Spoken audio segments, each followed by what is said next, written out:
Hello my dear friends, स्वागत है आप सभी लोगों का एक और बेहतर वीडियो में। जितने विद्यार्थी कक्षा 10 में और तैयारी कर रहे हैं यूपी बोर्ड 2026 की, तो उन सभी विद्यार्थियों के लिए वीडियो काफ़ी इंपॉर्टेंट होने वाला है। इस वीडियो में हम लोग मैथ्स के मोस्ट इंपॉर्टेंट जो है क्वेश्चन देखने वाले हैं, जो कि आपके यूपी बोर्ड के पॉइंट ऑफ व्यू से काफ़ी ज़्यादा महत्वपूर्ण होता है। ठीक है, तो जैसा कि आप लोग यहाँ पर देख सकते हैं, क्वेश्चन नंबर पहला। ठीक है, और प्रश्न नंबर पहले में क्या दिया गया है, कह रहा है 2x² + 14x + 9 बराबर में 0 समीकरण को मूल सूत्र से हल कीजिए। तो ये आपका सवाल रहा। ठीक है, और जितने विद्यार्थी हमारे चैनल पर नए अगर आते हैं तो कृपया चैनल को सब्सक्राइब जरूर कर लीजिएगा। ठीक है, चलिए, तो सवाल तो हम लोगों ने पढ़ लिया है। अब क्या करेंगे, इसको सॉल्व करना चालू करेंगे। तो सबसे पहले यहाँ पे लिखते हैं सॉल्व।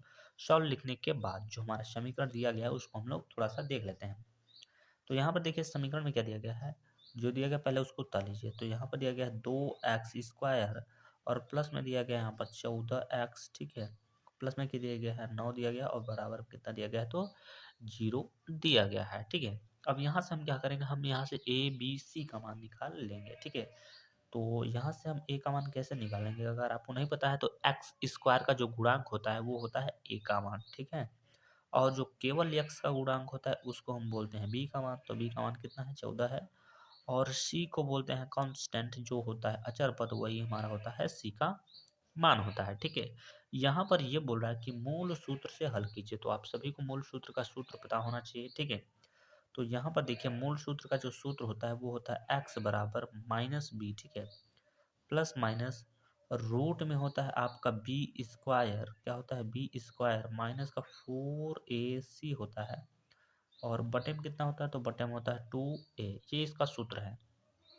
अगले स्टेप पे क्या करिएगा, x बराबर माइनस b की वैल्यू अगर बात करें तो यहाँ पर दिया गया है कितना, 14। ठीक है, आई होप आप सभी को इतना तो दिख ही रहा होगा।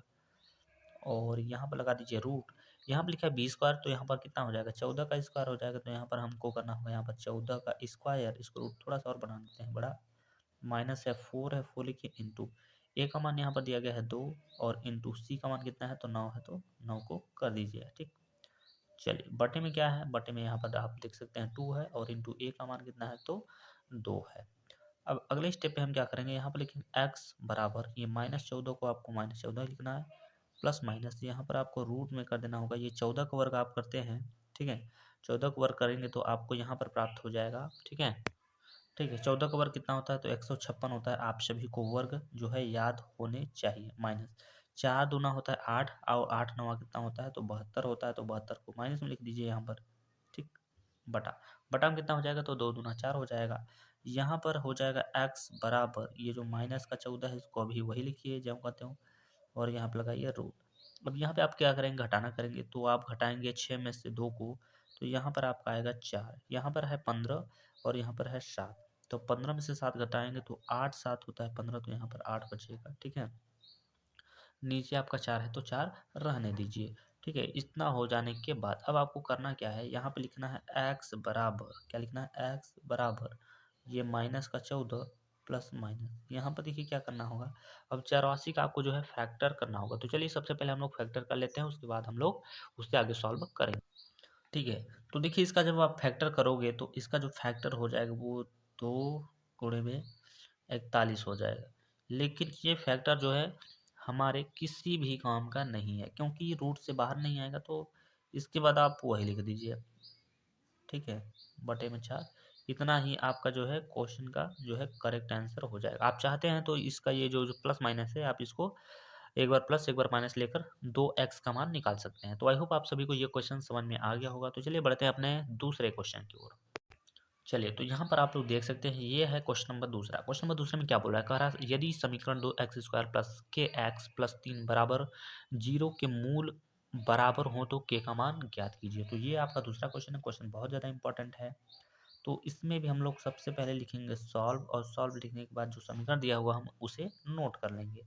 तो समीकरण में दिया गया है 2x² प्लस में दिया गया है के एक्स प्लस में दिया गया है 3 बराबर में कितना दिया गया है, 0 दिया गया है। ठीक है, तो ये हमें मान दिया गया। अब यहाँ से हम क्या करेंगे, ए बी सी का मान निकाल देंगे। तो यहाँ पर हम ए का मान निकाल लेते हैं। तो x² का जो गुणांक होगा वो हमारा ए का मान होगा, और जो बी का मान होगा वो एक्स का गुणांक यानी के हो जाएगा। ठीक है, सी का मान हो जाएगा हमारा कांस्टेंट वैल्यू 3 हो जाएगा। ठीक है, आगे कह रहा है के मूल बराबर है।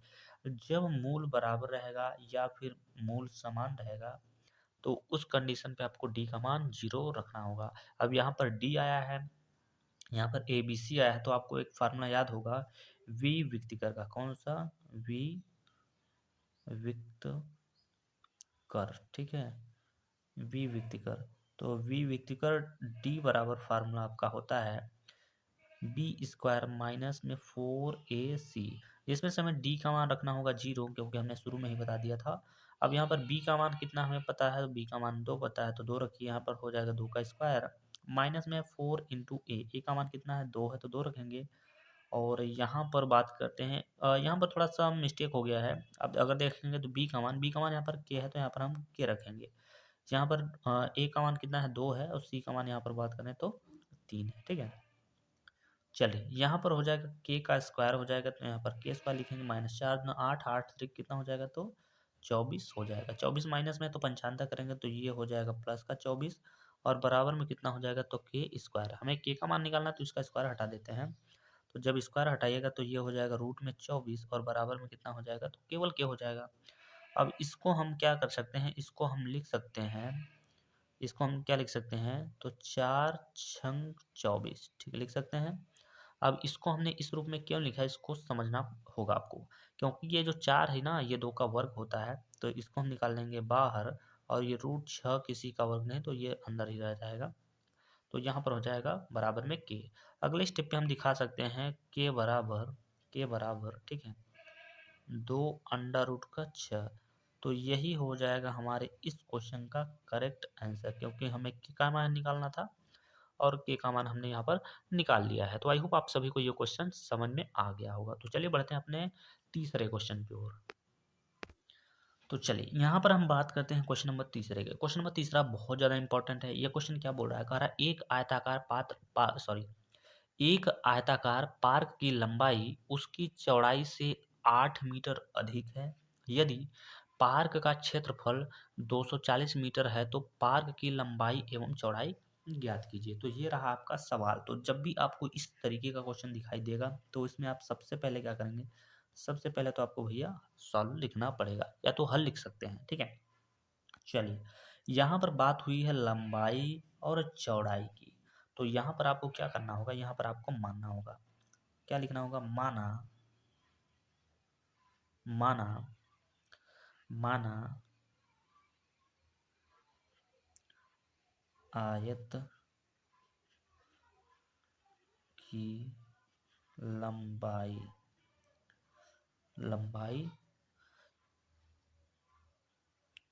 यक्स तथा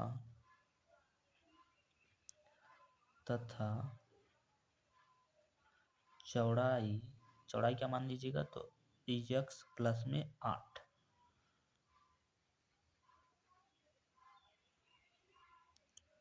ठीक, इतना मान के चलिए। तो माना आयत की जो लंबाई है वो यक्स है, तथा आयत की जो चौड़ाई है वो यक्स प्लस 8 है, क्योंकि ये बोला है ना कि लंबाई जो यानी कि लंबाई जो है उसकी चौड़ाई से 8 अधिक है, इसलिए हमने ऐसा बना दिया, ठीक है। इसको कर दीजिए ब्रैकेट में। आगे हमें दिया गया है यदि इस पार का जो क्षेत्रफल है वो 240 है, तो यानी कह रहा है पार्क का क्षेत्रफल, तो यहाँ पे लिख दीजिए ना पार्क का क्षेत्रफल, ठीक है। क्या लिखेंगे, पार्क का क्षेत्रफल। तो पार्क का क्षेत्रफल हमें दे दिया गया, कितना दिया है, 240 दिया है, ठीक है।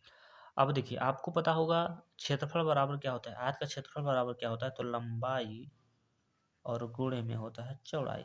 ये बात आपको पता होनी चाहिए, क्योंकि मैथ्स पढ़ रहे हैं, अगर ये बात आपको नहीं पता है तब तो मैथ आपको बिल्कुल नहीं आता। लंबाई का मान हमने माना है एक्स, ठीक है, गुणा चौड़ाई हमने कितना माना है, तो एक्स प्लस का 8 माना है भाई, बराबर में कितना हो जाएगा, तो 240 हो जाएगा। यक्स का गुणा इसमें करेंगे तो यहाँ पर हो जाएगा यक्स स्क्वायर, यक्स का 8 में करेंगे तो यहाँ पर हो जाएगा 8 यक्स, 240 को 95 करेंगे तो ये हो जाएगा माइनस का 240, और बराबर का कितना हो जाएगा, तो 0 हो जाएगा। अब ये हो चुका है आपका गुणनखंड। तो आई होप आप सभी को गुणनखंड आता होगा, अगर नहीं आता है तो फिर आपको आना चाहिए। अगर आपको गुणनखंड नहीं आता है तो कमेंट बॉक्स में कमेंट ज़रूर करिएगा, ठीक है? चलिए, तो यहाँ पर आपको क्या करना होगा, यहाँ पर आपको जो है एक्स स्क्वायर को ज्यों का त्यों लिखना होगा। प्लस में कितना लिखना होगा, प्लस में आपको यहाँ पे लिखना होगा 20 एक्स, माइनस में कितना लिखना होगा 12 एक्स, और माइनस में कितना लिखना होगा 240, बराबर में कितना लिखना होगा तो 0 लिखना होगा। इसको थोड़ा सा ऊपर बढ़ाते हैं, ठीक है, क्योंकि क्वालिटी थोड़ा सा ब्लैक आने लगा है यहाँ पर। तो आई होप आप सभी को अब क्लियर दिख रहा होगा। तो इन सभी में अब हम क्या करेंगे, कॉमन ले लेंगे। अगर आपको गुणनखंड नहीं आता है तो पूरा टाइप में बता दूंगा आपको, जितने भी टाइप के गुणनखंड पूछे जाते हैं, लेकिन उससे पहले आपको चैनल को सब्सक्राइब और इस वीडियो में कमेंट जरूर करना होगा। तो अब यहाँ पर हम क्या करेंगे, कॉमन निकालेंगे। तो यक्स हमें कॉमन दिखाई दे रहा है, तो यक्स को हम बाहर निकालेंगे। यहाँ पर एक्स स्क्वायर था इसलिए यहाँ पर एक्स बचा, और यहाँ पर हो जाएगा आपका 20 माइनस। इन दोनों में कॉमन की बात करें तो यहाँ पर माइनस में हमें 12 कॉमन निकलेगा, तो यहाँ पर आपका एक्स बचेगा, और ये हो जाएगा प्लस में कितनी बार में कटेगा तो 20 बार में, इज इक्वल टू कितना हो जाएगा तो ये 0 हो जाएगा। अब क्या करेंगे, हम एक ब्रैकेट में लिखेंगे एक्स प्लस में 20। अब आप सोचेंगे ये कहाँ से आया भैया, ये वाला और ये क्वेश्चन दोनों सेम है, तो उसको एक बार उतार लीजिएगा। अगले ब्रैकेट में क्या करेंगे, जो बाहर कुछ लोग घूम रहे हैं जैसे कि यहाँ पर एक्स, माइनस में यहाँ पर 12, तो इसको आपको करना होगा अंदर। अब हम क्या करेंगे, यहाँ पर लिखेंगे एक्स और प्लस का 20 बराबर का 0 लेंगे। तो यहाँ पर एक्स की जो वैल्यू निकल के आएगी वो माइनस का हो जाएगा कितना, 20 हो जाएगा। तो माइनस वाला मान जो है आंसर में नहीं लेते हैं, इसलिए हम इसको नहीं लेंगे। तो एक्स माइनस का हो जाएगा 12 इज इक्वल टू कितना हो जाएगा, 0 हो जाएगा। तो यहाँ पर लिखेंगे एक्स बराबर, ये 12 को पंचांतर करेंगे तो ये प्लस का हो जाएगा 12 हो जाएगा, ठीक है। तो यानी कहने का मतलब जो हमारा लंबाई है वो कितना हो जाएगा, 12 हो जाएगा। तो यहाँ से आप लंबाई जो चौड़ाई माने थे, यहाँ पर हमने लंबाई कितना माना था भाई, लंबाई बराबर हमने माना था कितना, एक्स। तो एक्स का मान जो हमारा हो जाएगा, अब कितना हो जाएगा एक्स का मान, तो एक्स का मान हो जाएगा 12 हो जाएगा, ठीक है। उसी तरीके से हमने चौड़ाई की बात किया था, तो चौड़ाई हमने माना था कितना, चौड़ाई हमारा था एक्स प्लस का 8। तो यहाँ पर x की जगह हमने ज्ञात किया है 12, तो यहाँ पर लिखेंगे 12 और प्लस का ये हो जाएगा 8। तो बराबर में 12 और 8 कितना हो जाएगा, 20 हो जाएगा, ठीक है। 12 और 8 कितना हो जाएगा, 20 हो जाएगा। तो यही हमारे दो जो है लंबाई और चौड़ाई है, आप यहाँ पे देख सकते हैं, और यही हमें ज्ञात करना था। तो ये आ चुका है आपका आंसर। तो आई होप आप सभी को ये भी क्वेश्चन समझ में आ गया होगा। अगर नहीं समझ में आया तो कमेंट बॉक्स में जरूर कमेंट करिएगा, ठीक है। तो चलिए बढ़ते हैं अपने नेक्स्ट क्वेश्चन की ओर। चलिए, तो यहाँ पर आप लोग देख सकते हैं क्वेश्चन नंबर 4। क्वेश्चन नंबर 4 भी बहुत ज़्यादा इंपॉर्टेंट है, ठीक है। और ये क्या बोल रहा है, कह रहा है कि सिद्ध कीजिए, यानी सिद्ध करना होगा आपको। साइन थीटा प्लस में कॉस थीटा, दूसरे पैकेट में दिया है टेन थीटा प्लस में कॉट थीटा बराबर में सेक थीटा प्लस में टेन थीटा। तो ये सिद्ध करने वाला क्वेश्चन है। तो आई होप आप सभी को सिद्ध करने वाला क्वेश्चन आता होगा। बहुत सारे विद्यार्थी को ये क्वेश्चन आता तो है लेकिन अच्छे से नहीं आता है, ठीक है। उसके लिए आपको अच्छा फार्मूला याद होना चाहिए, तभी आप लगा पाओगे। तो सबसे पहले हम क्या करते हैं, इसको नोट कर लेते हैं। देखिए अब इसमें दो साइड है, एक है LHS, एक है RHS। तो हम यहाँ पर लिखेंगे क्या, LHS लेने, ठीक है, लेने पर। अब LHS में क्या दिया गया है, तो दिया गया है साइन थीटा, प्लस में दिया गया है यहाँ पर कॉस थीटा, ये एक ब्रैकेट में। अगले ब्रैकेट में क्या दिया गया, तो यहाँ पर दिया गया है tan थीटा, प्लस में दिया गया यहाँ पर कॉट थीटा, ये दिया गया है। अब देखिए आपको करना क्या है, तो आपको ये साइन थीटा और प्लस का कास थीटा, इसको आपको कुछ भी नहीं करना है, तो इसको ज्यों का त्यों रखना है। ये tan थीटा को आप बदल सकते हैं साइन थीटा बटे कास थीटा में, यानी कि tan थीटा बराबर क्या होता है, तो साइन थीटा और बटे में होता है आपका कॉस थीटा, प्लस इसके बराबर होता है आपका कॉस थीटा, ठीक है। यानी कॉट थीटा बराबर क्या होता है, कॉस थीटा बटे साइन थीटा। अगर आप ध्यान से देखोगे तो ये साइन थीटा tan थीटा का उल्टा ही होता है कॉट थीटा, ठीक है। अब क्या करना होगा, आपको यहाँ पर लिखना होगा साइन थीटा प्लस में ये कॉस थीटा ज्यों का त्यों लिखना होगा, ठीक है। यहाँ पर आपका अगर हम बात करें तो इसका तिरछा गुणा करना होगा। तो साइन का साइन में जब गुणा करिएगा तो यहाँ पर हो जाएगा sine square theta, plus cos का कास में करिएगा तो ये हो जाएगा आपका कॉस स्क्वायर थीटा। यहाँ पे लगाना होगा बटा, यहाँ पर आपका हो जाएगा क्या, इसका इसमें गुणा करेंगे तो कॉस थीटा इंटू में हो जाएगा साइन थीटा, इसको लिख देना होगा ब्रैकेट में, ठीक है। अब यहाँ पर आपको क्या करना होगा, तो यहाँ पर लिखना होगा साइन थीटा और प्लस में लिखना होगा cos थीटा। ठीक है, इसको ब्रैकेट में बंद करिए। कास इस ये जो sine square theta plus cos square theta बराबर 1 होता है, तो 1 लिख दीजिए। बटा में क्या करिएगा, यहाँ पे लिखिएगा cos थीटा और इंटू में लिखिएगा साइन थीटा। इसका गुणा ऊपर करेंगे तो यहाँ पर आपका हो जाएगा साइन थीटा और प्लस का क्या हो जाएगा तो cos थीटा हो जाएगा। बटे में क्या हो जाएगा तो नीचे यहाँ पर आपका हो जाएगा cos थीटा और इंटू में क्या हो जाएगा तो साइन थीटा हो जाएगा। ठीक है, तो आई होप आप सभी को इतना तो समझ में आ गया होगा। अब हम देखिए इसके बाद क्या करेंगे। अब यहाँ पर एक साइन थीटा के नीचे इतना मान लिखेंगे, क्या लिखेंगे तो लिखेंगे साइन थीटा और इसके बटे में लिखेंगे हम लोग कास थीटा और इंटू में लिखेंगे साइन थीटा। बीच में प्लस है, प्लस लगाएंगे। अब यहाँ पर आप देख सकते हैं दूसरे साइड में लिखा है कास थीटा यहाँ पर, और इसके नीचे आपको लिखना है कास थीटा इंटू में साइन थीटा। तो यहाँ पर साइन और साइन कट जाएगा, तो जब साइन साइन कटेगा ना, इसको यहाँ पर दूसरे साइड में हल कर लेते हैं। तो यहाँ पर ऊपर बचेगा 1 और नीचे क्या बचेगा तो नीचे हो जाएगा आपका कास थीटा। यहाँ पर कास और कास कटेगा तो यहाँ पर बचेगा ऊपर आपका 1 और नीचे क्या हो जाएगा तो साइन थीटा। तो 1/कास बराबर एक सूत्र होता है, क्या होता है तो सेक थीटा, और यहाँ पर 1 साइन बराबर क्या होता है तो कोसेक थीटा होता है। ठीक है, कोसेक थीटा होता है। तो अगर आप ध्यान से देखोगे तो यही हमें लाना था यहाँ पर सेक थीटा प्लस में टेन थीटा, यहाँ पर आ चुका है सेक थीटा प्लस में टेन थीटा। तो आप ये बोल सकते हैं यल एच यस बराबर आर एच यस बराबर बराबर प्रूव्ड, क्या लिख सकते हैं बराबर प्रूव्ड लिख सकते हैं। ठीक है, तो आई होप आप सभी को ये क्वेश्चन समझ में आ गया होगा। तो चलिए अब हम लोग बढ़ते हैं अपने नेक्स्ट क्वेश्चन की ओर।